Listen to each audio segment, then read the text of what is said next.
Welcome to ABC campus. आज हम contract act 1872 में सेक्शन 29 कर रहे हैं जिसका टाइटल है agreement void for uncertainty.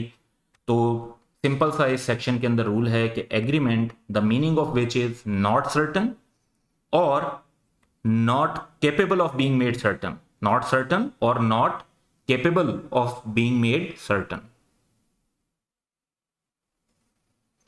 Are wide.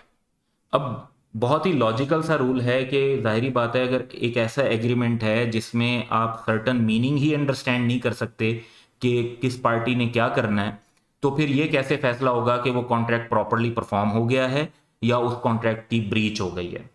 तो कोर्ट्स के लिए उसको इन्फोर्स करवाना भी प्रैक्टिकली पॉसिबल नहीं होगा, प्रैक्टिकल नहीं होगा।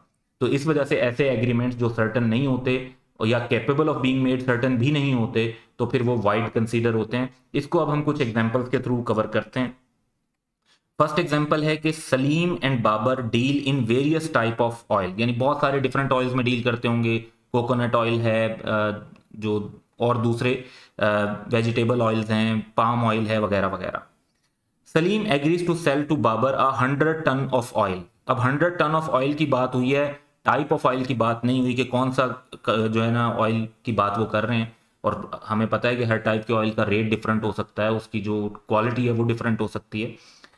तो इस एग्रीमेंट के अंदर अनसर्टेनिटी है, ये क्लियर नहीं है कि वो कौन से ऑयल की बात कर रहे हैं। तो ऐसी सिचुएशन में ये एग्रीमेंट अनसर्टेनिटी की वजह से वाइड होगा। अब एक और एग्जांपल लेते हैं। Dawood who is a dealer in coconut oil, अब वो डीलर ही कोकोनट ऑयल यानी एक स्पेसिफिक ऑयल का, agrees to sell to Babar 100 ton of oil. अब यहां पर भी सिमिलर सिनेरियो, यहां भी 100 टन ऑफ ऑयल था, यहां भी 100 टन ऑफ ऑयल है, लेकिन यहां पे डिफरेंट टाइप्स पॉसिबल थी, यहां पे डिफरेंट टाइप्स है ही नहीं, वो एक शख्स डीलर ही कोकोनट ऑयल का है।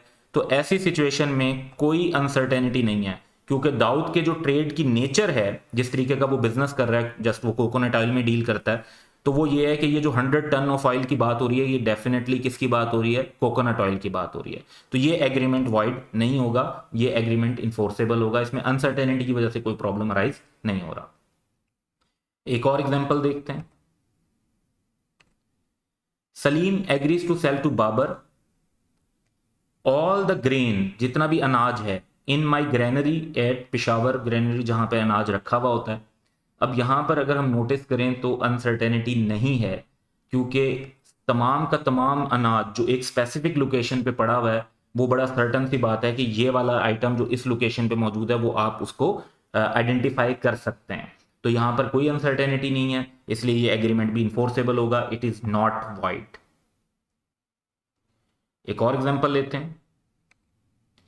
Salim agrees to sell to Babar 1000 maund of rice at a price to be fix by Kashif. अब देखें, प्राइस उन्होंने फिक्स नहीं की, बल्कि उन्होंने एक थर्ड पार्टी का नाम लिया है, काशिफ का। Who will fix the price? अब ये एग्रीमेंट अभी तो सर्टन नहीं है, क्योंकि अभी तो प्राइस नहीं पता, लेकिन जो हम यहां पर देख रहे हैं कि price is capable of being made certain, कि काशिफ की तरफ से जब प्राइस फिक्स हो जाएगी तो ये सर्टन हो जाएगी प्राइस। तो this agreement has no uncertainty, क्योंकि इसमें प्राइस जो है it is capable of being made certain और एग्रीमेंट इन्फोर्सेबल है।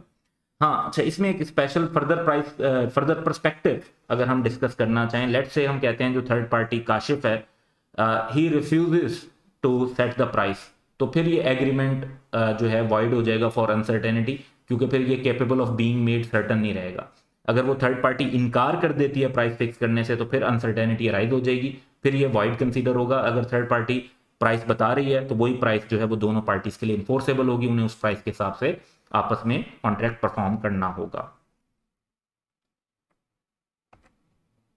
एग्जाम्पल देखते हैं। For Salim agrees to sell to Babar my white horse. अब प्रोडक्ट बड़ी क्लियर है कि जो सब्जेक्ट मैटर है वो वाइट हॉर्स है, फॉर ₹500 और ₹1000। अब यहां पर देखें जो प्राइस है ना वो बड़ी अनसर्टन है कि भाई 500 है या 1000 है, दो में से एक बात होनी चाहिए।